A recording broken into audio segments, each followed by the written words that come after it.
Hey everybody, Wuju here. Time for yet another Medic Mail Day. This is a purely Hall of Fame Mail Day. Got one, possibly two new Hall of Famers, I guess depends how you look at it. Two upgrades and a nice 8x10. We'll start off with the 8x10. Bought this over on Blowout Forums. Pulling this out of a pack, I'd probably be a little disappointed, but I got a good price on this. This is from the TriStar Hidden Treasures, PSA DNA authenticated. None other than a Hall of Fame Steeler, Mr. Ernie Stautner, Hall of Fame 1969 with a description.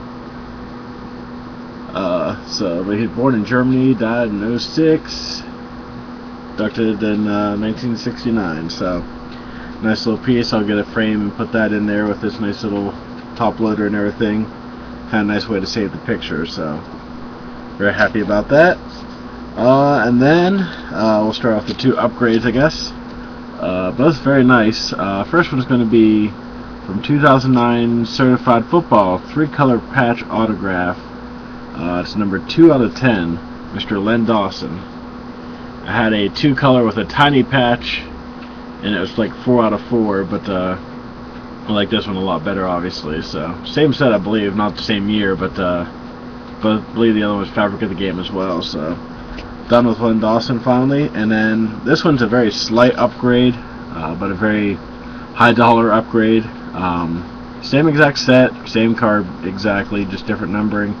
Autographs a little better. This one's number 36 out of 67 from the Chicago Bears 2007 Playoff National Treasures All Decade Cut, George Trafton. It's still cut off a good bit, but this one's actually still a lot nicer than one I had.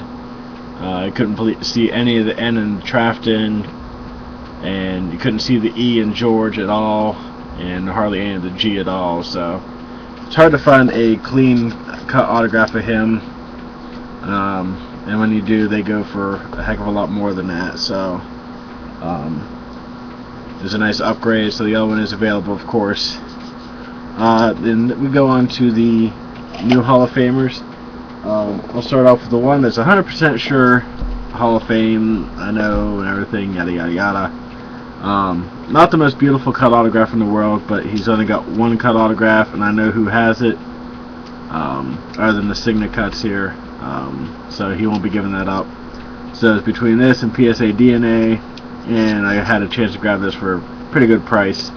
The only way I would upgrade this is if I found one of his goal line cards authenticated by the NFL Hall of Fame, not the PSA DNA ones, but the true gold certified yada yada. Anyhow, this is from this year's TriStar Signet cut, so it's in the case and everything. It's number 1 out of 5 from the 1972 undefeated Miami Dolphins, winning the Hall of Fame in 2001, Nick Buonaconti. I believe that's how you pronounce that. Like I said, not the most beautiful cut in the world, but that's still number 244. So that's another Hall of Fame that takes me down to 29. Now this one, kind of an interesting story. It's not authenticated, and you'll see. Well, I'm kind of counting it, but kind of not. This should be Hall of Famer number 245. But obviously I'd like to get something a little nicer, maybe. Was over on a forum. Somebody pointed a book out that was signed by the author, who happens to be in the NFL Hall of Fame.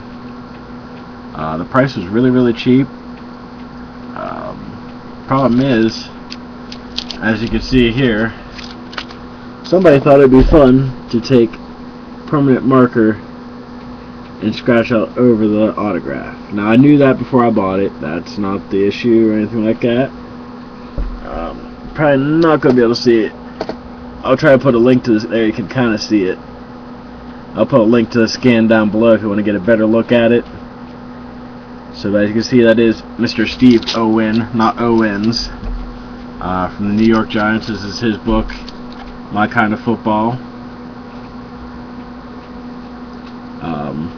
I'm in contact, well, I've emailed twice now, I guess you could say, a book restorer who has a lot of success restoring books that are otherwise thought to be completely dead, or any article that can be restored. Most of the time it's not permanent marker, so I don't know with it being ink underneath and then permanent marker over top, if he'll be able to restore it. If so, I'll tell you now, his autograph's usually in the range of $800 to $1,000. I did not pay even 10% of that for this book.